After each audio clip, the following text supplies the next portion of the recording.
to when I was at Netflix into like a lot more inclusion work, a lot more around authentic representation. So I worked with a lot of creative teams, a lot of people who are like doing movie trailers, clips, stills, the key art that you see on Netflix.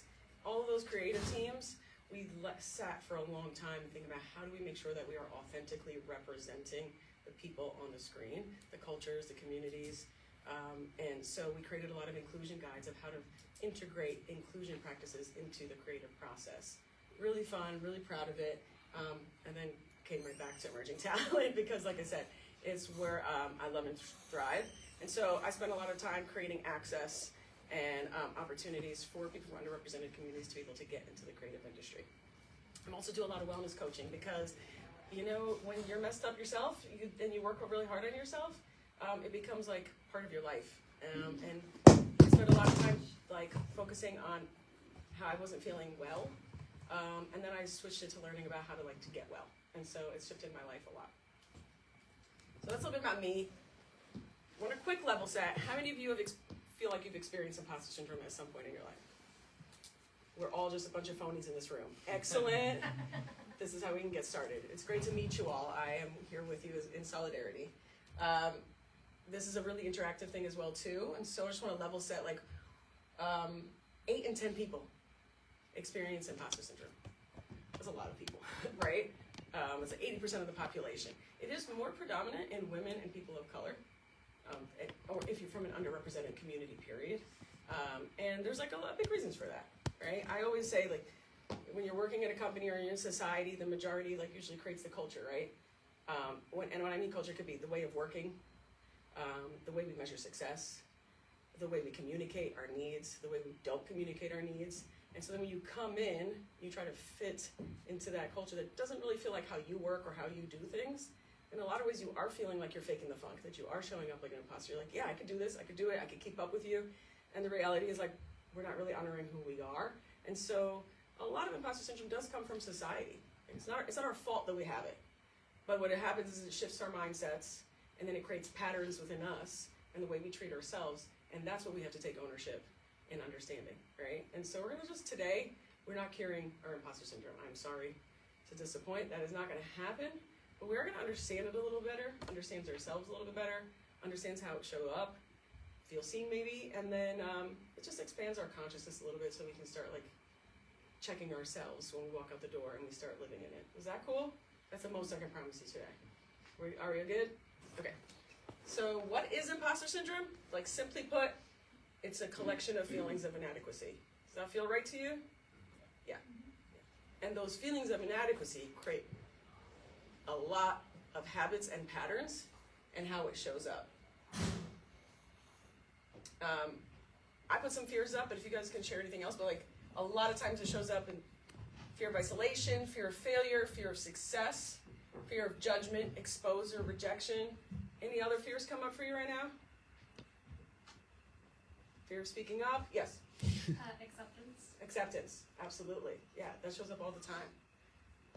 Who has a fear of just making a mistake? Yeah. I wouldn't say like undeserving. Yeah, like you don't deserve to be here, so feelings of unworthiness? Absolutely, yeah. Feelings of fear of looking like an asshole in front of people? Yeah, 100%. Yeah. Disappointed. Disappointed? Yeah. Disappointment. Yeah. Self-disappointment, absolutely, yes. Fear of sounding stupid. Absolutely. How many people are scared? We'll talk about this later, to raise your hand sometimes and ask a question because you don't want to sound stupid. Yeah, it happens to me all the time. Did you want to share? Or like not knowing what you're doing. Yeah. Like you're going to get into something, you might accept a role, you might like say yes to something, and then like you have no idea what you're doing, and it's really hard to get through that. Absolutely. Any other fears? Yes, we'll do 2 more. Please. Seeming entitled. Seeming entitled, tell me more. Like, you're kind of afraid to say what you want because you don't want to come across as like you should have it. Yeah. Like if I have a need, you could show you're this fear of being interpreted as being entitled. Is that accurate? Yeah. Okay. That's deep. I appreciate you sharing that. Yes. Like fear of getting passed over. Yeah, absolutely. Right? Looked over. That can ruminate a lot for us, right? Like I don't have everything, and so therefore I might be looked over, which can create a whole bunch of habits, like trying to do too much, trying to learn too much. We'll talk about that as we go deeper. I'll take one more. Invisibility? Yeah. It's tough. It's scary. Especially in an industry where like you want to be like everybody who's like in your face, right? It can be really hard. Industries who really like celebrate type A, right? But there's a lot of like people who are not type A who are actually really amazing and successful and do a lot of really great work. But this an industry and a society that pressures like whoever's the loudest and whoever's in your face the most is like doing it right can feel really scary, for sure. How it shows up in many ways. We're going to talk about a bunch of them, but just give me some grace. This clicker is not at the same speed as me. Catastrophic thinking. How many people experience catastrophic thinking? Negative self-talk. Thinking like of all the worst case scenarios that could possibly happen on a day-to-day. I see you smiling and laughing, so does that resonate with you? In the back? Yeah. Okay, I hear you. Procrastination. How many people procrastinate? Like avoid. Procrastination is a huge part of imposter syndrome because when something feels challenging, we're like really struggling to get started. And so we need this like false sense or true sense of urgency to actually just finally like get out of our heads and just get into action. Does that feel right? But what we don't understand is like that 5 days you were procrastinating, you were actually going through a mental process. You know, like sometimes like when you have imposter syndrome, you do need 4 or 5 days to like work through what's going on in here before you get into it. But it's a really crappy cycle, right? Self-sabotage, going overboard, taking on too much. How many people have a hard time saying it, like we say yes to everything? Yeah. Avoiding responsibilities and job dissatisfaction. Like the job you wanted, you can't even enjoy it because you're so stressed out and you don't even think you're great at it. And like there's so much pressure for it. I've gotten dream jobs and then gotten there and like by the time I get it, I'm shot, you know, and I can't even get there. So today we're going to learn about the different types. Try to identify really specific types that you resonate with. And like simple tips, like I said, that can maybe help you in the moment when you catch yourself. All right, so what's your type? If you have a pen and paper, bring it out. If you have your phone, that works too. We're going to do a quick assessment, quickish, right? And then we're going to get into what they are. Cool? So I'm going to ask you a series of questions. There's 1, 2, 3, 4, 5 categories. So P, S-U, N-G, S-O, and E. I'm going to ask you a question. It's going to be on the screen as well. If you answer yes, just put a tally under the letter that is resonates with it, okay? It's designated to it. I'll walk you through it. It's really simple. If you answer no, do nothing. Cool? It'll look like this. Something like this, right? Depending on your scores. But you'll answer a question, and you'll put a tally under the letter that is assigned to it. Cool? Everybody ready? Yeah? All right. I'm going to go through the questions quickly. If you need me to slow my jersey down, just tell me, and I will stop. All right, ready? Have you ever been accused of being a micromanager? If the answer is yes, put mark under P. Do you stay late at the office or school, work from home, wherever it is, later than the rest of your team, even past the point that you've completed your necessary tasks? If the answer is yes, put it under SU. If you're thinking too hard, put a yes, just so you know, okay? That's usually, these should be quick. Do you get stressed when you're not working and find downtime completely wasteful? If that's a yes, put it under SU. Do you have a track record of getting straight A's, gold stars, awards in most things you do? If that's a yes, put it under NG. Do you feel that you need to accomplish things on your own? If that's a yes, put it under SO. Do you not apply to jobs unless you meet every single requirement? If that's a yes, put it under E. Do you constantly seek training because you think you need to improve your skills to succeed? If the answer is yes, put it under E. Anyone triggered yet? We're okay? All right. Everyone good? All right, we'll go to the next slide. Do you have difficulty delegating, or even when you're able to delegate, do you feel frustrated and disappointed in the results? If the answer is yes, put a P. Have you let your hobbies and passions fall by the wayside, sacrificed to work? If the answer is yes, put an SU. Growing up, were you told you were the smart one in your family or in your peer group? If the answer is yes, please put under NG. When you're faced with a setback, does your confidence tumble because you're not performing well? provokes a feeling of shame? If the answer is yes, put it under NG. Do you ever think, I don't need anyone's help? If the answer is yes, put it under SO. Even if you've been in your role for some time, can you relate to feeling like you still don't know enough? If that's a yes, put it under E. And do you frame your professional requests in terms of the requirements of the project rather than your needs as a person? Simply put, if you're talking to a manager, instructor, someone who's asking you like what support you need, do you solely focus on like the project and the tasks and forget to talk about yourself and your human experience? If the answer is yes, put it under SO.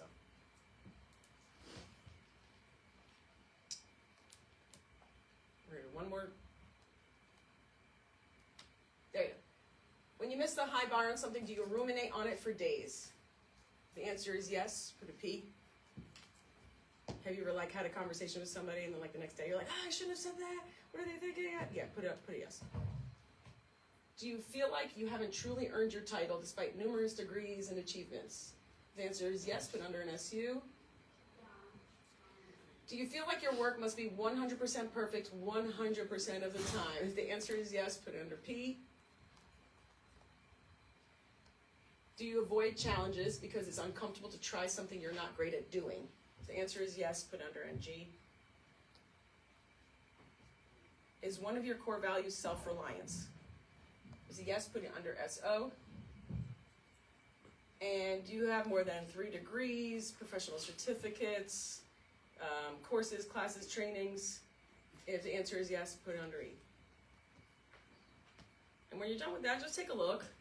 Take a look at which letter like you got a lot of marks in. Some of you have high ones in more than one space. Yeah, it makes sense because imposter syndrome manifests in a lot of different ways, especially depending on where you are and who you're working with and who you're talking to, right? Like we're not the same person everywhere, so we may feel imposter syndrome with our friends in a different way than maybe we do at work and then maybe we do with our family. So we'll get to like explore all the different types of ways it's manifesting in you. Any questions before we start? Simple? All right, let's go to the first one. Who got SO?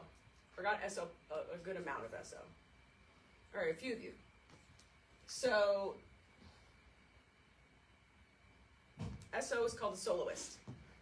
Soloist mindset is the only achievements that really matter are the ones that I accomplish myself. Okay, for a soloist, true competence comes from being able to do something yourself. So if I need to get help, then I'm not competent. It means I'm not good enough, and it means I'm an imposter. And so the only achievements that count are the ones I did them on my own. Does this resonate for my soloists? Yes. Who said that? You want to share? I feel like for me, maybe other people can relate, but just for me, when it comes to my experience, when some people help you achieve something or help you get through a route, whatever it may be, or whatever, Yeah. side of the spectrum, I feel like it's almost a bit of a PTSD and trauma because it's like if somebody helps you with something, later on down the line, they'll almost like hold that against you and use it against you. And like they like feel like you Holding something? you owe me now. You know what I'm saying? So like it's like, all right, you go through enough of that. It's like okay, like anything I gotta get on my own. Yeah. I don't like that feeling of somebody feeling like they have one over me or using the fact that they helped me out in the past against me in a later on situation. So that's where it comes from. That's real. Yeah.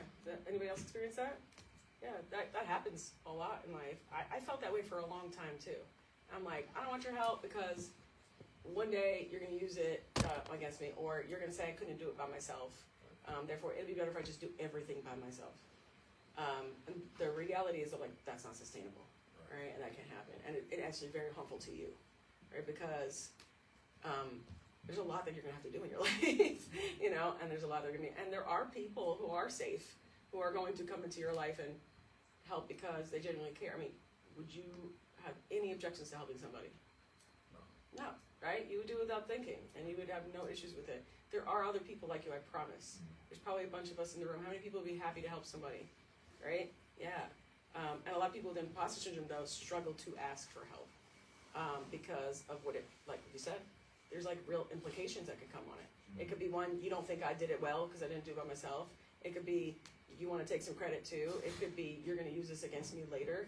There are crappy bosses in the world that could use that against you later in your life, right? What I had to learn was like, it matters what I believe, right? So if someone is saying that, but I believe it too, it then therefore validates what I like. See, I shouldn't have asked for help. I knew I should have been able to do it by myself because now they're using it against me. So it's not even a reflection of how a horrible person they are in that moment, but it's a reflection on us. See, I knew I shouldn't have done that. I knew I shouldn't have done that to myself, right? So now we're giving negative self-talk about us, and now it's again validates that we are not good enough or worthy. So it's a crappy cycle. It doesn't feel good, right, sir? Right. Yeah. Anyone else? Any soloists? Open to sharing their experience. I think it's also like not wanting to take credit for like what someone else helps you with. I see. But like at the same time, now that I'm thinking about it, it's like you have credit too. Of course. So it's like it's both. Right. Like you're the leader of a project, and you're delegating to 5 of us, right? The credit does go. Everyone gets credit, right? And also it does not take away from yours, but it can feel like that, especially if it's like someone's helping you with your part, right? It could definitely feel like you don't deserve all the credit. You can't get the accolades. If somebody's like, great job, that was really amazing. You're like, thanks, but so-and-so did it, so it doesn't really count. So the compliment isn't real, and therefore I should not receive the positive feedback, and therefore I suck. I don't know. It could lead you down a really bad spiral, right? Just to validate what we're already thinking about ourselves. And so it can be really hard when, a lot of times some only children can be soloists too. I'm not, I'm second of 4 and still sometimes felt like that. But a lot of times, like depending on like how we grow up in our space, it can manifest as we get older as well too. It's like, I don't want anybody to think that they helped me either, because then there is this feeling of like, I owe someone or I can't do it myself. Also, sometimes how many like you delegate to somebody, they don't do it the way you want them to do it or the way you think you could have done it, right? They don't execute your vision, and so now it doesn't feel like it's good either. So you're like, I might as well just do it myself. How many of you experience that? Yeah, all the time, right? So it can be really hard. It can be really draining. It can be very isolating, right? And as like you all want to work in places that like you kind of need a team, right? Anybody here want to do something that they're just sitting in a corner by themselves? Yeah. So it can be challenging when you get into your roles to all of a sudden have to like trust people on your team and like let go of everything being exactly the way you want it. Be open to the fact that it might not be the way you want to do it, but maybe somebody could have a better idea, and it's okay too. It can add value to actually what I'm doing a lot more. Also, how many people take on a lot, right? There's but so many hours in a day, and you're not just in your career. I say this all the time, like you're someone's kid, you're someone's sibling, you're someone's partner, you're someone's friend, someone's neighbor, you're someone's roommate. Like there are all the different parts of you. It's gonna be really hard to do it all by yourself a lot of times. And no one who was successful, I'm telling you, you interview senior leaders, people who made it, people starting their own business, no one did anything by themselves at all. But it puts you all stuck in this space, and it'll make you have to like take a lot longer in your journey if you keep doing things by yourself. You know those people who just like ask for help for no problem, and you're like, how do you do that? Like, life's a little bit easier, right? Because they're able to do it and it doesn't define who they are. So it's a long journey when you do it alone. And it can be very isolating. And there's also like no room for you to grow either, right? Because like maybe you can make a mistake in front of somebody and they can guide you. Or maybe they have an idea that can help uplift your thing. So I ask you all the people there too, so learn to accept help from others. That's not easy to say. It's easy for me to say, it's not easy to do. But try to find like small spaces where you're comfortable getting help. It could be anything, like, can you grab me a pencil from the other side of the room? I think people still use pencils, but something like that. It could be something small where you feel safe, but do like baby steps. It could also be in your personal life if you don't feel comfortable at work. But the other thing I will say soon is what really matters. Like at the end of the day, when you're a soloist, ask yourself what matters at the end of the day. Does it really matter that I did it all by myself? Or like I brought in somebody to help and they actually like expanded my idea and now it's even better, right? Or hey, yeah, like we had some hiccups, but I actually became a better leader because of it. I was able to actually like help empower somebody and train them. So it's like, how do you start defining what matters in your projects? Is it just getting it done and getting it done well and doing it by yourself? Or is the project important itself? Or is like having a really great experience, being able to collaborate? So like start expanding what defines success to you can be really helpful with soloists. Like, hey, for my next project, I actually want to do it with a team, and I want to like delegate 5 different things. You get to decide what those 5 things are. Now you're starting to step up as a leader and not just as a really good doer. You know, so start thinking of different goals can help you when you're a soloist. And don't isolate, you know, like work in teams, collaborate. Even if you're just like sitting around and doing different projects, working together with people will help you, because then all of a sudden you might need somebody to like go grab you a glass of water. And I would grab any glass of water. I'm learning to be okay asking for that too, you know? Yes? I feel like soloist mindsets could be built like as a defense mechanism sometimes too. Like you feel like you have to prove yourself in the industry. Like, Yeah. no, I should do this by myself because I need to show people that I can do Yes. this by myself. Yes. But it's like the industry, how you said, it's not working by yourself. Yeah. So it's like, why is there this pressure to prove yourself? And I guess if being an immigrant, being a first generation student, you can feel that sometimes like I need to perform, I need to outperform sometimes. But it's like if you remember you work in a team and that in the team you kind of have like a cushion. Not Yeah. everybody else supports everybody. Yeah. It's kind of like you have a little bit to help. It is a defense mechanism. I'm a first generation too. It's like, do it all, figure it out by yourself. You know, I didn't, like, a lot of how to get to college, I had to figure out myself, right? And so you also get stuck figuring things out by yourself. Sometimes you look at people who got help, like, angry, you know? But really, like, we all deserved it. We just didn't know how to get it. We might not have those resources, but it can become a defense thing. Like, I need to do it so that I can show I deserve to be here. That's exactly what imposter syndrome is. And if I don't do by myself, you might tell me I don't deserve to be here. And that's happened to me before. I just shared in the last workshop that I was producing like 40 events a year at one point, mostly by myself, across the country, from everything, like the logistics, the curriculum, like the workshops, every single thing. And finally I was burning out. I was like, I couldn't do it anymore. And I asked for help. And they said to me, well, maybe you're just not good at events. And like these were successful, like high scored, like evaluated events. It crushed me. I could tell you probably for like 2 years I didn't ask for help again. You know what I mean? And so there are people who will validate your experience. But if I had known there was nothing wrong with me asking for help and they said that to me, I might have laughed at them, you know, or been able to challenge that. But it actually just validated what I was thinking. And so really can't control the outside world. But, you know, if that person is like, I want to use against you that you helped me, that's on them. That's a reflection of them.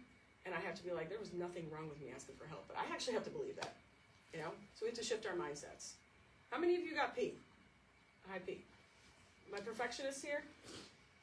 It's an honor to meet you, my fellow perfectionists. Perfectionists say, I should have done better. Mistakes are unacceptable. I should deliver a perfect result 100% of the time. And I do not like delegating things because the quality of my work will suffer, right? So they set unreasonably high targets, goals, and expectations. My perfectionists, we don't make the day easy. There's no fun in that. There's no challenge. Why would I just put 5 things on my to-do list today? I need 45 things on my to-do list today because I need to prove that I'm amazing to myself mostly, right? And even if you get 99%, I can tell you I could put 45 things on my to-do list. If I go to bed and only 40 of them were done, I failed today. Does anybody feel like that? Right? And then I sit in bed and just think about the 5 things I didn't do. And now I probably should wake up and even earlier tomorrow to make sure to do that 5 plus the 45 that I already did. I'm the problem. It's me, you know? Like, that's not realistic. Like, 99% is great. 90% is great. I have to tell you something. I know you won't believe me, but 85% is great. Because if that's the capacity you could do, that's 100% of you that day, right? It may not. Sometimes we create these unrealistic goals that, like, if everything were perfect and moved perfectly, there's no rain, there's no traffic. I'm projecting because I got here really late today, and there's just like, if everything works out perfectly, then I can do these 45 things. How many times is that realistic, right? Life's, and there are other parts of you. And so it's really hard to get 100%, any percent of the time. They constantly question their self-worth. Does that resonate? Constantly. And everything you do is a validation of if you're worthy or not. Like, it could be anything.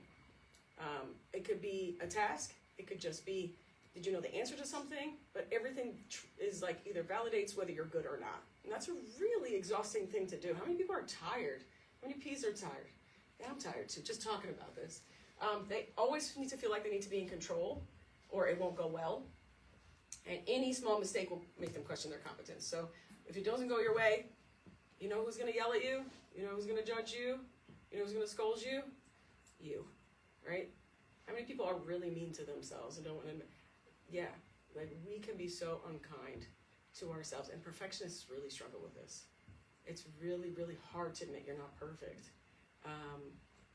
And there's like some level of acceptance that you have to get to, or you just are like thinking you accept that you're just not competent or worthy. That's really tough. Any of my perfectionists open to sharing? Yes, in the back. I was actually surprised that I got this one, and I think I didn't realize that I fit this category until we actually started to go through like all of the Yeah. all the characteristics.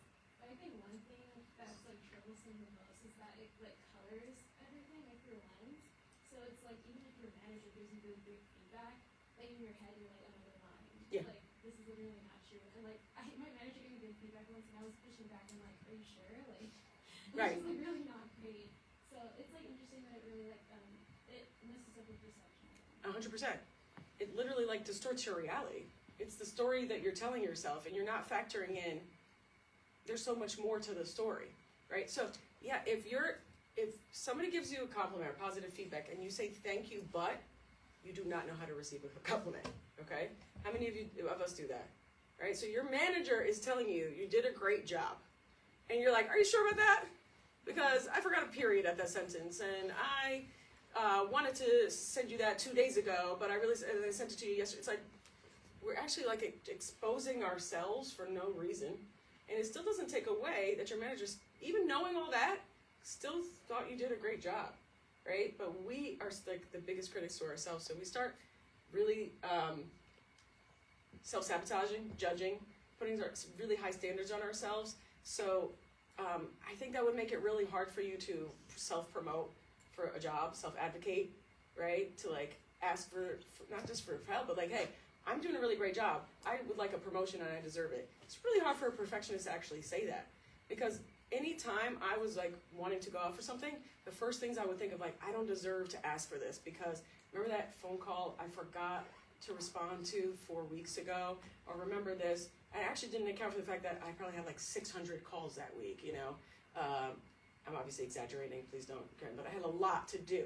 So I'm not thinking about the 599 things that I did well. I'm just thinking about that one thing I didn't do, and so therefore I'm not worthy to move up or to get a job or to have value because of that one thing I didn't do that probably nobody even knows or could care less about, right? So being a perfectionist can really just like hinder you. The only person it harms is you.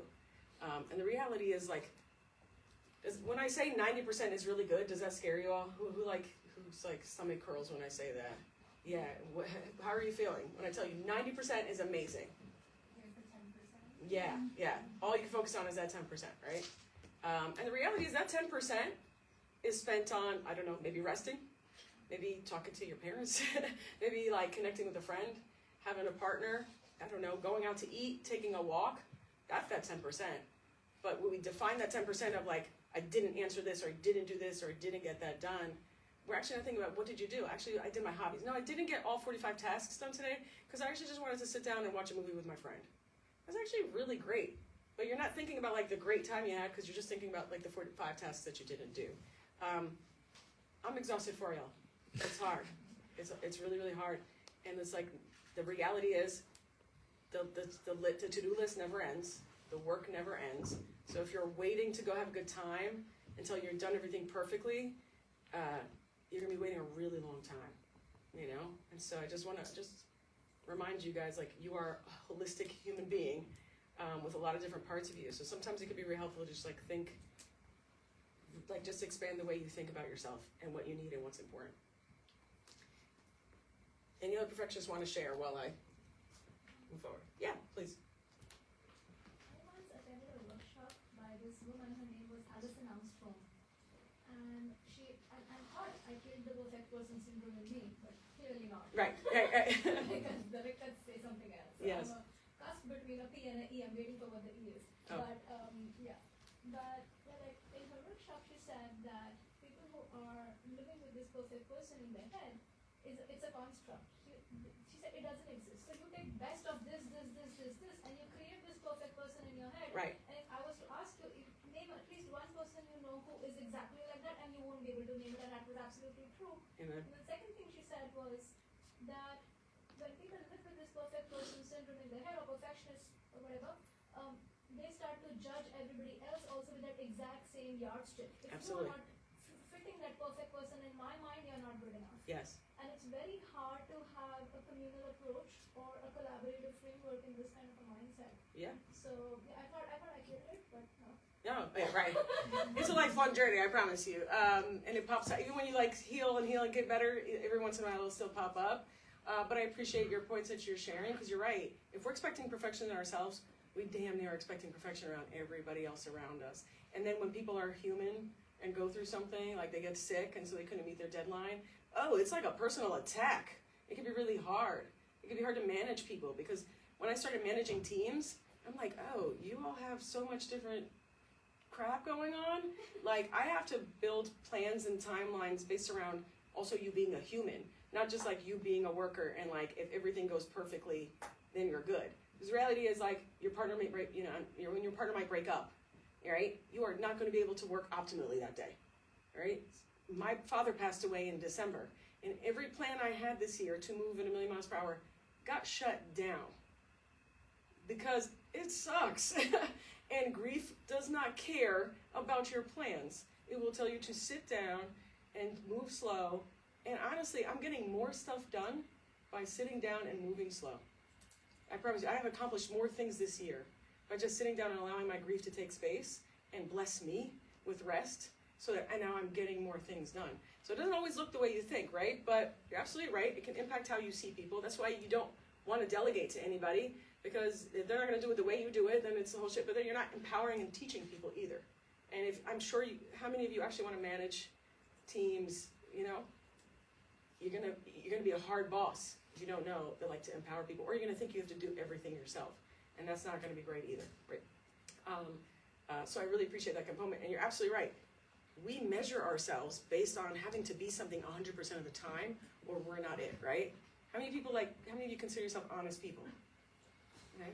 How many of you have lied once in your life? Okay, so you're still an honest person, even though you lied once. You were not perfectly honest your entire life, but you still consider yourself an honest person, right? So like, we don't measure who we are based on doing it all the time. I'm pretty like joyous person most of the time, but there are times where my depression hits and I am not, right? Or I'm in like real anxiety, like on my way here, traffic, I was not a pleasant person. I just know how to like regulate, right? But does that mean I'm not a pleasant person? Of course it does, right? So if you're measuring yourself on perfection every single day, like there's just no way you can be that, because you're not factoring in like all of life. Let's keep going. Set learning goals, not performance goals, right? So if I'm like, hey, I'm gonna work out 5 days a week, 6 a.m. every single day, and that after day 4 and I'm exhausted and I need a rest, I don't feel like I was successful this week. But instead be like, I wanna get healthier in the next couple months.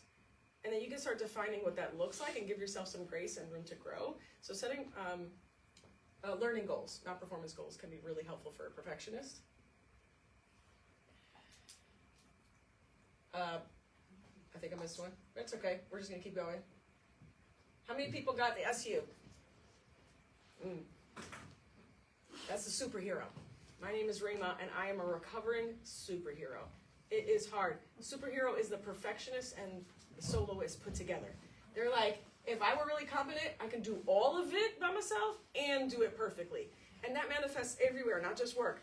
That's like, you have to be the best partner, the best child, the best friend, the best sibling, the best neighbor, the best roommate, the best everything. I have to say yes to everything. I have to help everyone, okay? I push myself so hard and harder than everyone around me. I'm the last person at the office. I used to be in the office at like 10, 11 o'clock, or I could be the first one in. I was never the first one in because I'd get tired, but I'd be the last one in for sure, right? I'm saying yes to everything. I'm taking on extra projects. And if I'm not doing something, if I'm relaxing, I'm not relaxed because I feel like I'm not doing something, and there's something that I could be doing right now to help myself or other people. How many people feel this way? Anything resonates? Yeah, it's tough. Anybody willing to share? I see you. Yeah. I honestly think very highly of myself, but like maybe that might have its faults at times. In this case, where I do overwork myself and I do get very overstimulated, but I can see why it's combined with the perfectionist and the soloist. Yeah. Because I do feel like if I don't do it, nobody's gonna do it. And then I've also trained my mind to think that this is just how it has to be. Like, this is just my story. Like, this is my character building. Like, Yeah. So I've trained my mind like that, so I don't, I guess, like, get upset about it. Yeah. But yeah, it's not easy. Like, it's necessary. That resonates a lot with me. I understand exactly what you mean. Right? There is some level of like, I know I can do it, right? So that feeling highly of yourself, you're absolutely right. It's weird to say I have an imposter syndrome and I think highly of myself, and it makes sense, but it does, because there's a feeling of I have to do it. You know, like you said, like there is no other way. I didn't know any other way either. I'm like, well, who else is gonna do it? You know, who's gonna go save my brother every time he gets in trouble? Who's gonna go help my parents every time they're sick? And who's gonna go be there for my friend every time they need it? And then who's gonna else is gonna get this work done? And who else is gonna and I want to move up. And so like, what other way is there to be than say yes to everything and do it all really, really well? But Yes. I will say, it does have its perks because, like, right now, I kind of feel like all my superhero antics right now have gotten me to a very good position. Like, Yeah. with work and my career and things like that. So I feel like it has positive outcomes as long as you, like, stay focused and don't, like, get too emotionally unstable about it. Yeah. I moved up really fast in my career too. I've accomplished a lot of really cool things. Really proud of it. It's weird to hear your bio, right? But like, yeah, man, sometimes I'm like, I'm the shit. And also, there are other ways to do it. And also, there's other things that matter. I just want to tell you. Because I will tell you, like, it starts off like recovery takes a day, right? Like, anybody ever just like, oh God, I work so much, and then I'm like, I'm just going to sleep in one day and I'll be all right. And then it's like a weekend. And then it's like a week. And then it takes months. And then it took me like 2 years to get out of like burnout and depression. And I fought it the whole time. I'm like, you're not gonna tell me I can't do things. I'm gonna still schedule my life the exact same way. And my body was like, nope, sit down. Nope, sit down. Nope, you're still tired. And I was so frustrated and I felt like a failure. And I had to tell people no, and I would have to cancel plans because I committed to like 20 things on a Saturday. And then my body was like, no, you're staying in bed. And you're gonna stay in bed until you figure it out, until you get it. And I fought it, and I probably could have just gotten some rest and given myself some grace, and maybe it wouldn't have taken me 2 years, or maybe it would have, I don't know. But I will tell you, I burnt out, and I'm still successful. I still did it. I still figured out how to make things work, but I had to say no to things. Simple things sometimes that made me crazy. Like, these dishes are not gonna get washed tonight. That used to drive me crazy. Like, oh no, there's no way I go to bed without it. Anybody? Is this just me? There's no way, right? Sometimes I'm like, oh, no one died. I woke up this morning, there were dishes in the sink, nothing happened, right? I had to train myself to stop answering emails on the weekends. And I was like going into withdrawal. I'm like freaking out. And I had a friend when she was like, just answer them. And I'm like, no, I have to stop. And then Monday, no one died because I didn't answer an email, right? And I had to just force myself out of it because I was harming myself. It's just not sustainable forever. It's just do it while if you want to do it while you can, I'm not here to stop you. And I will say there was a lot of amazing success that I can say I'm proud of. And I did help a lot of people. And I did do a lot of really cool things. I traveled, I saw the world. So there was, like you said, there are some things that can happen where you get to do a lot of really cool things. But you have to actually just pause sometimes and honor yourself. There has to be a day where you just rest. If you can't sit down and rest without thinking you're doing something wrong, we're harming ourselves. So there's a balance. I just want to say that. And it may feel like you have limitless energy now, and I will definitely tell you, utilize your energy now. If you can put in good habits, don't forget that you have hobbies outside of work. When you're being a superhero, are you still doing your hobbies? Did you want to raise your hand? Yes. Yeah, I was just gonna say that, for me personally, I feel like something that, definitely like heightens this mindset for me is that I always feel like I'm the person that like people go to for questions. Sure. I'm always the person that people ask like advice from. Like for instance, something recently at my job, one of my friends unfortunately needed to take a leave of absence for personal reasons. But instead of going to a leader to like ask like, hey, what's the steps? She came to me and was like, hey, Yeah. I know that you know the policies and things like that, so what do I do? How do I get through this? And I ended up like at home, like typing out everything, sending her links to Yeah. like the policy book and, and all. Writing out FAQs for her, yeah. Yeah. Wow. And it's like I don't even like realize that like I am like I'm quite literally working from home at this point. Yeah. Without even realizing Yeah. I'm working from home, even though that's not even like part of my job description or anything. But I just do it because I feel like, oh, I'm helping, I'm doing better for Yeah. someone, I'm, It's beautiful. you know, You know- giving them what they need. But at the same time, it's like, oh, but Every am I- superhero loves helping people, right? There's Yeah. there's like a feeling of feeling good. Yeah. And because you know you can. Like, I know the information, let me share that with you too, right? So the thing about superheroes, people only call you when they need help too. That sucks, right? There's a downside to everything.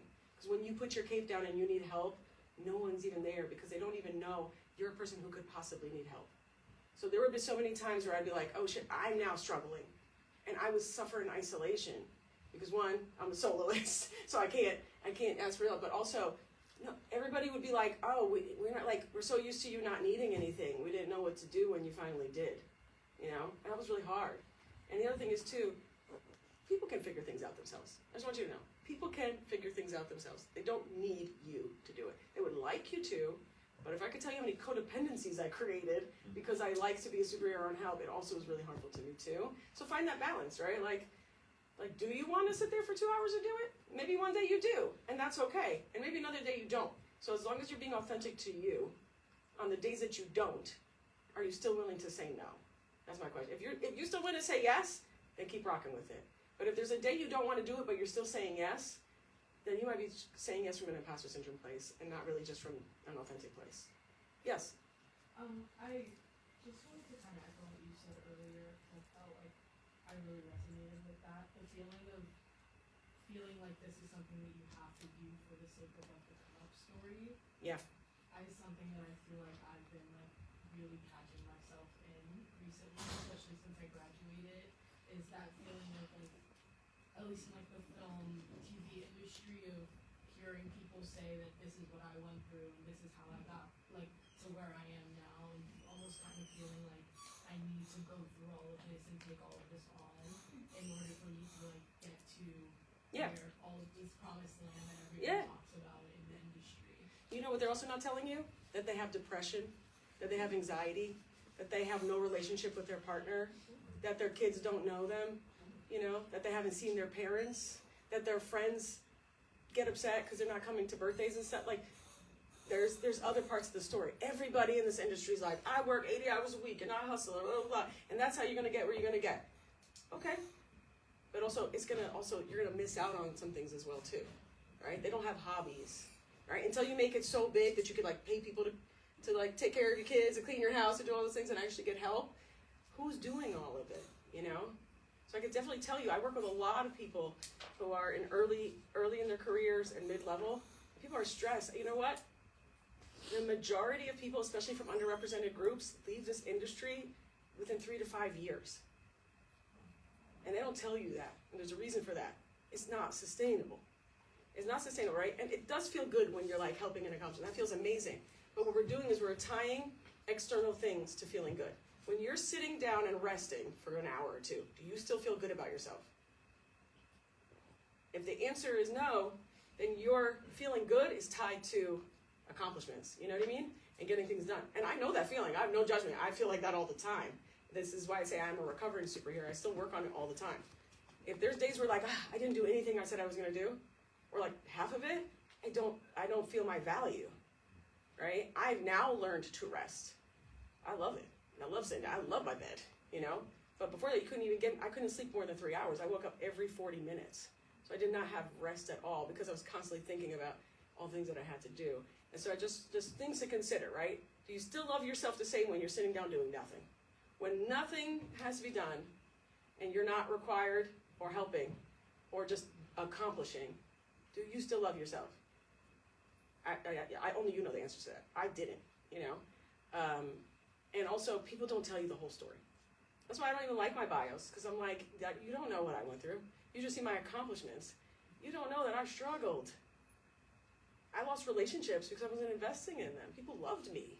You know, I have love my life now, so no complaints. But I also had to learn, I need to put my phone down and sit down and have dinner with my family and be present, you know, and not just worry about my boss thinking I'm great.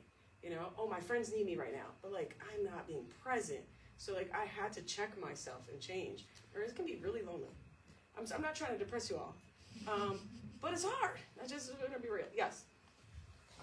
No, I just think it's interesting that this kind of like perfectionist plus solace is how kind of like both of them.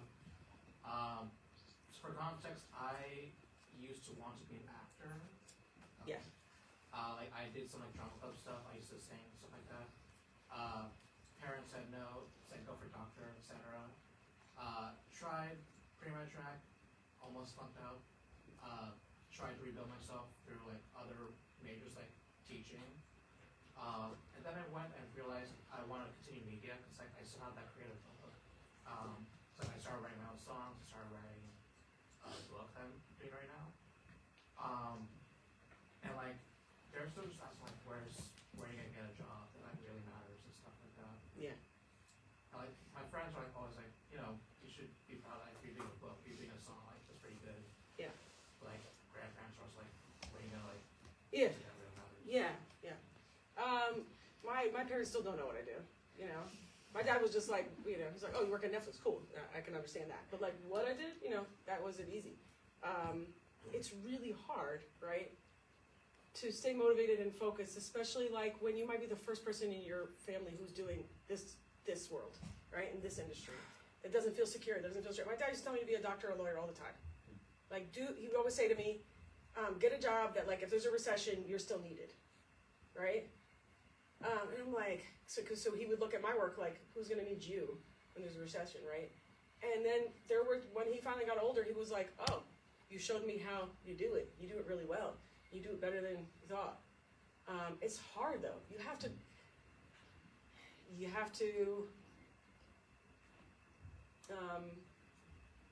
find it in you, you know? And how do you measure success? And that's not easy. And that's probably more than this workshop, and we could talk more about it if you want for sure. But it's really all about how you define success. And I will say, if you have the energy now and you enjoy doing a lot, don't let me stop you. Do not let me stop you. If it's fueled by joy and like passion and motivation and you have it, please keep doing it. When it comes to, if you're doing it because of it's an imposter syndrome space, then I care for you and I want to tell you it's okay to say no. I still help people all the time. I love it. It brings me joy. I'm never gonna stop. I still like to do a million things a day because that's my personality and that's how my like ADHD brain works. So I love it.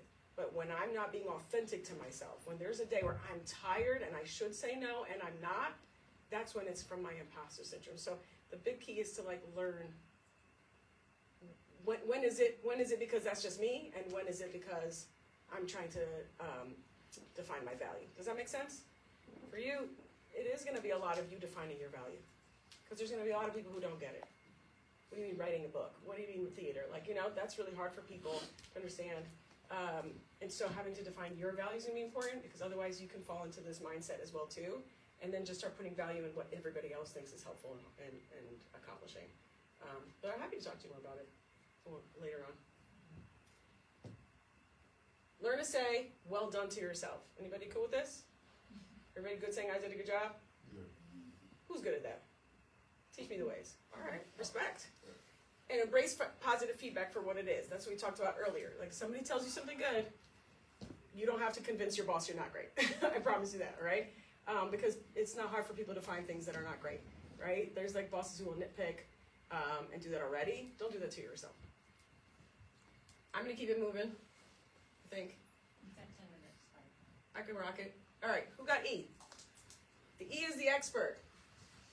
The expert says, I'll tell you in a second, but basically, if I were actually smart, I know everything there is to know before I start something. I can't put myself out there until I have more education, more training, more experience, right? So they're driven by as much knowledge and as much skills as possible, and they need to know every piece of information before they even start something.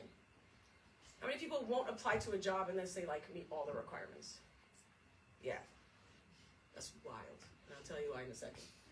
And they might be hesitant to ask a question or speak up in class because they don't want to appear stupid. They don't want to be just anybody disagree, right? And they don't believe in learning as you go. So for my experts, and how many experts do we have here? Right, it's hard because you can miss out on a lot of things, right? Most people apply to jobs if they're like 60% qualified. You know, some people just apply if they're 30% qualified. That's like a level of privilege we might not feel like we have in this room, right? But 100%, you know, when a company's giving you a job description and what they want, they are not expecting anybody to know all of it. But if like this resonates with you and you can figure out some of the other stuff, or you could show and demonstrate that you know how to do it, there are some things that obviously you must have. But where the expert comes in, they are too scared to just take that next step, right? I have a friend who's like in her 40s, and she was talking to me, and she's like 20 plus years of experience, helped people, created impact, done so much amazing work, and she's still telling me, she's like, I just need that one more. Like, I just need to know one more thing, and then I'll get the job that I want. And I'm like, it's really hard because the fear comes in, the learning as you go. What if I make a mistake? You know, what if I don't know everything? And then when I get put in a situation or scenario that I have to figure out, I won't know what to do, and then it shows that I'm not qualified. Does this resonate for my experts? Anybody willing to share? Yeah, please. So, I think that no matter where you fall in this like chart of imposter syndrome, Mm-hmm. my biggest challenge is like I aligned with the expert. I went in my early youth, I was not paying attention to school. I was not focused on goals. I was just trying to like live life, be free, whatever. And then I realized where I wanted to get in my life, I needed to get my ducks in a row, if you will. And so I took that phrase really literally, and I wanted to make sure that I had my associate's degree, and then my bachelor's degree, and then my master's degree, and then I wanted to get certified so that that would stand out in my resume, and then I wanted to build my network so I come to things like this, and all of that. And I catch myself being like, you know, this is a pattern. Like, I didn't have a name for it or anything like that, but I'll catch myself and say, this is a pattern, and I need to like realize that I'm a carbon-based life form just like everyone else, Right. and not perfect. And then what I really wanted to ask, why I raised my hand, was all of us in here, no matter where we fall in that, our surroundings, whether that be, you know, the city of New York that never sleeps, that's always go, go, go. You have to be going somewhere, doing something, being busy. Or picking up your phone and seeing that someone who you know who maybe is less qualified than you got a job that they were dreaming of. Yeah. Or going on LinkedIn and seeing that people are getting work left and right. Yeah. And you're thinking like, why am I falling short? And it just like fuels into this. So my problem is I don't know how to navigate that. I get lost there easily. Yeah, it can be really easy to compare, for sure. It's hard, and it just validates, like, see, I don't know enough. And the reality is that sometimes people are just like, let me just get up and do. And so sometimes that sitting in like, what else do I need to know, can create like stagnation, can create fear, and that fear like definitely projects in like the energy all around us, right? What do they always say that you need when you're going into a space? Experience, right? Like your education obviously gets you a lot of experience because you're learning tools, you're learning like practice, you're getting to work on projects. It is definitely preparing you. And then there's a time where you just gotta like, you know, like get pushed off the ledge and go fly. Otherwise it can be really limiting. And so some people like jump and fly really fast, even if they're not qualified and don't have a parachute, and they figure it out as they go along. That doesn't work for everybody either, so I'm not telling you to do the extreme, but I guess like what's your measure of like, I'm ready? What do you need to know to feel ready? And sometimes you just have to do it scared, right? Like if you're waiting for the fear to go away, it's not. And the only way it goes away is by doing it. I tell my stepdaughter that all the time. You know, she's like, yeah, but I'm scared. I'm like, yeah, I appreciate you're scared. I want to honor that, but scared is not a reason to stop doing something. right? And there comes a point where real experience and just getting in there becomes more valuable. And so just trying to find that balance. But comparing is hard, because you can start comparing to like, well, what do they have that I don't have? What do they study that I need to? What do they know that I don't know? And the reality is like, it could be so many reasons that I couldn't even presume to understand. They could, a lot of times people just, it's access. It's like knowing somebody, right? Maybe it's less about experience, more about go talk to a million people, right? You're networking here, that's clutch. Networking. I tell people in my programs all the time, you know what? Like they would be like, we're not perfect at Photoshop yet, and you're gonna go get us out to the world. I'm like, you're gonna get to your agency or you're gonna get to your creative space, and they're gonna show you how to use those tools the way they want you to use them anyway. So it doesn't even matter. But the people who are getting jobs are people who talk to everyone. Somebody you talk to today, right? So finding different ways that like you're thinking about getting other factors that get you into that space. It isn't always just like, I need to learn more and know more. It's actually not very rarely that. But it's okay to say, this is what I know, and it's okay to say this is what I don't know. I shared this in the last workshop too. It is okay to tell somebody when you're interviewing, I don't know how to do that, but here's who I am and here's how I'll figure out how to do it. Or here's my plan to get there. Like that goes a lot further than just coming with like all the studies too, right? It's like who you are as a holistic human. I am the person who will figure it out. This is how I figure it out. And I figured it out so many times because here's my experience and here's my my trainings. This shows you that I'm the person who can figure it out. But it doesn't mean that I have to show you that I can do it all already before I get there. You can really miss out on a lot of opportunities in that space, and it's really could just like be a hindrance to you. Any questions on the expert? Again, I'm happy to talk more about this and dig into the things after this.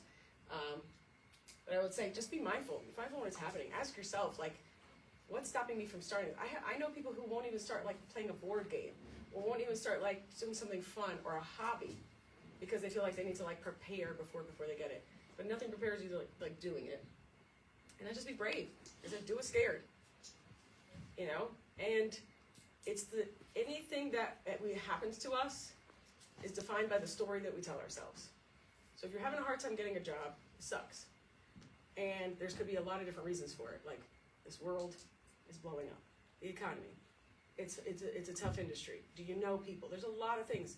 It doesn't just mean it's you're the problem, right? So when we start like expanding the story, we can be a lot braver, right? I don't know enough can really just keep you frozen and tough. And the reality is there's so many other things. So it's the story that we tell ourselves. Who's an NG? Right? Overachievers here. NGs are natural geniuses. They're like, if I were really smart, this would be effortless. If I were really competent, it would come quickly and easily. Natural geniuses are people like, maybe when you're a kid, were you the smartest person in your house, or your family, or your friends? Like a lot of athletes feel like sometimes they're like natural geniuses. People just like, you pick up something really easily. That sounds really good, right? You're like, what's wrong with that? Absolutely nothing. Where it can harm you is when you're in your imposter syndrome space. It can harm you because if something actually is challenging, now you don't want to do it, right? You avoid it. And so when something's easy, you're all in. It feels great. It's like pumping up your serotonin and your endorphins, and you're feeling good. And you're like, yeah, this is amazing. Sometimes it can limit you on challenging yourself to learn more about it. And the other part is, if something is challenging, and there will always be something challenging in your job, even if you're like living your career passion, even if you get your dream job, there will be one part of it that sucks. And that will be the part that you avoid. And the reason why you're avoiding it is because it sucks and it's hard. Like, who wants to do anything that's hard, right? So we'll like do everything else, but we'll procrastinate and avoid the thing that doesn't feel good. Sometimes we won't even do it. I've seen people who don't even take a promotion because there's one component of the job that they don't know how to do. And so like, it just turns them off completely that they will back away. And does this resonate for any of my natural geniuses? Were you open to sharing? I don't know, it's just one of those things like when you almost feel like you're forced into it because people expect it out of you. Mm-hmm. Because like you said, things come naturally. People are like, oh, you understand it. You can understand this too. And then when you don't, it's sort of like a spotlight directly on top of you that people are looking at you. Yeah. And it forces you to realize like, oh God, maybe I'm not what I thought I was. Right. Right. Like everything else that you were good at means nothing anymore because you were not good at this, and now the spotlight's on you, and now everybody knows you're not good at something. And they're looking at that one thing. That like, one thing, ooh. right. And really, we're looking at that one thing, right? And so it's important to get things done the first time, when you're used to skills coming easy and you have to put in effort, your brain tells you that you're an imposter. Literally, like you said, everybody's looking at me right now. I did everything else amazing. I'm excelling in all these places, but I fell short here, and that's where the focus is on. That's really hard. It's really hard to even want to. So you don't even want to learn it. You don't even want to try and do it. And when you have to struggle to work hard to accomplish something, it feels like you're not good enough. It's just like you're just disinterested in it. You don't want to do it at all, right? Sometimes who you are can be defined by doing the hard things, right? If something's coming easy to you, that's amazing, right? And a lot of things, like my partner is good at everything. He's good at so many things, right? But then when there's that little bit of challenge, I can see that natural genius come in, and it's pauses him, stops him. There's that fear that comes in of judgment and rejection and oh, I guess I'm not as good as I thought I was, or everybody said I was. And it's or you're just human, there's no way everybody's good at everything. But it can really hinder you from advocating for yourself, to taking on a new challenge, to getting a promotion, to taking on a new role. Because every time you move up, there's going to be something hard. It's just impossible to avoid. But with a natural genius, it's just, you're going to do it. Because, right, we're all going to do it. Everyone here is going to succeed. I can look at you all and I can see that. Everyone here is going to succeed. But it's just those moments, it's harder. It's not always hard, but in those moments it's hard. All right, when we're not being true or authentic to ourselves, we're not, we're too scared to say, I don't know how to do something. Then we don't ask for help. Then we're there have been times in my career where I have spent 3 days looking for the answer before I ask somebody. Huge waste of my time and everybody else's. Do you know the things I could have done in those 3 days, right? But I don't want to look like I don't know what I'm doing and that this was hard. This is self-sabotage. We are harming ourselves based on the story that we tell ourselves. Every single thing that we do or can't do defines who we are. That is exhausting. And that's what imposter syndrome does. It sucks. We all experience it. The real trick is how do we just tell more parts of the story, right? No one here is changing. But if you can catch yourself doing it, if you can check yourself in those moments, if you can just pause and listen, if you hear yourself saying something negative to yourself, would you speak to someone else that way? If the answer is yes, then maybe you're a perfectionist, right? But if what's going on here? Where's the grace, of being a human?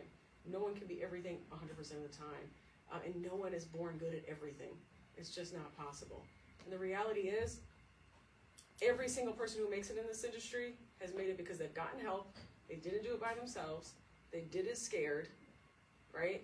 And eventually, you're going to love naps, I promise. You don't have to like them now. But they will be your friend, and when they are, just remember me. Okay? Any questions? We probably have 30 seconds left. Yes? I was curious, if you had advice on how to deal with people who have, their form of imposter syndrome, but, maybe they haven't come to terms with it or something. So, yeah. I had a supervisor who was the superhero, and it was really, sometimes we butted heads because they would do things like finish my work for me without telling me that they were going to do it. Yeah. And when I would ask them why they did that, in my head, it's you don't trust me enough to finish my work, but they're oh, well, I had time, so I just did it for you. And it's but you're about, you right. don't need to do that. Yeah. And because I'm telling them you don't need to do that, then it looks like I'm being argumentative. So how do you deal with people who might be fit in a category and you're trying not to. Right. It's tough because when you're in it, it's hard. It's hard to see outside your story. We can be defensive, right? Because again, if we're being challenged, then it's there's something going on, right? So one, compassion. If you could take this information and witness somebody following these patterns or habits, right? There's compassion first, because you know what it feels like to do that, right? So there's that boss must be so scared to fail that it's taking on so much responsibility that will take your work and do it, right? Who wants to do somebody else's work, right? So compassion is cool. The second part, though, is your own compassion. First part is your own compassion to you. And so I think it's like, instead of us going back and forth and debating what you're doing and why you're doing it, I just want to share with you the impact it's having. Hey, when you take on my work, it makes me feel like you don't trust me. And then I don't feel empowered to learn. And I don't know what's going on, right? And so compassion for you first. But being able to witness somebody and bear witness and see outside, like, oh, this isn't about me. This is about them. Cool. But just so you know, you being you, this is how it's impacting me, right? So it's not like you go up to them like, you're being a superhero. And you're like, what are you talking about? You know, they're not even knowing that all the time or conscious of it. So a lot of times it's not personal, but it is personally impacting you. And so I think always talking about you and the impact something's having on you, no matter what, whether it's imposter syndrome or something else, that's important. Because I can sit there and be like, here's why you're doing it wrong, and we can start debating facts.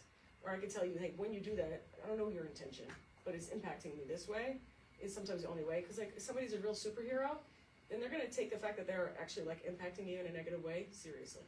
Does that make sense? Yeah, and sometimes like, projecting like, oh, I wrote this thing this way, and it's like, well, I would have written it this way. Yeah. Sure. It's like, Now you're debating details that actually don't have to do with the impact that it's having on you, right? Yeah. Where it's like, hey, I don't feel like you're actually giving me room to grow, or I don't feel like I'm empowered, I don't feel like you trust me. It feels like I feel really defeated, and it makes me not want to actually do anything at all. And then they're like, oh, I'm impacting you in this way. I think it goes a lot further. I can't tell you it's going to be perfect, right? But it will go a lot further, I think, sometimes. Yeah. Any other thoughts or questions? Yes. Oh, I was just wondering if you had any tips for comparing yourself or stopping yourself from comparing yourself to other people and jealousy. It's really hard, and it's hard especially in the beginning of your career, and it is hard when you're seeing like people moving different places. But I think first thing is, like I say, you don't know the whole story. You never know the whole story. You don't know what everybody's going through. You don't know what everybody's experiencing. You don't know like where they're getting it. You also don't know, like somebody can get this amazing job with this amazing salary, and like that's where they peak, or they're not able to make it happen, or maybe they stay at that salary for like 5 years because it was like we just don't know the whole story or the whole outcome. So it's really hard sometimes. Like if you catch yourself doing it, like give yourself boundaries. Like I'm gonna get off LinkedIn for the rest of the day. I don't need to be on it. That's not my source right now of support. Or I'm gonna get on it. I'm just gonna do this. I'm just gonna email certain people. Like you have to give yourself. You have to parent yourself on a regular basis. So if you know something's causing you harm and you can't get out of it, what are some boundaries that you can have to be able to support yourself to get out of it? Because sometimes it is like completely disassociate from those spaces. Now, if you can't do that all the time, because you can't, right? There is, again, conversations to have with ourselves. I don't know the whole story. I don't know how great this is. This has nothing to do with me. Someone else's success does not define me. There is an abundance in the world, okay? It might not be the avenue that you want. It might not be the direct path that you think you're gonna get, but you can get to where you wanna go if you're just open to the fact that it could look differently than the way you think it does sometimes, right? So like take yourself out of it, because some people like get things because they did like, it might not have been their first choice, or maybe a workaround, or they did something else to get there.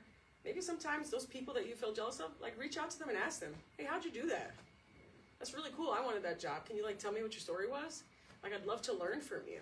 So again, be okay knowing that like you still have some spaces to learn and grow, right? So if there's somebody who I'm really like, wow, they really did it and I want that, that should be the person I should go connect with and talk to and try to find out where they're at. Like how did you get that? Can you give me some tips? I've been trying and I don't know. Like, so how were you able to get it? With like, is there some suggestions you can have during the interview process that could help me?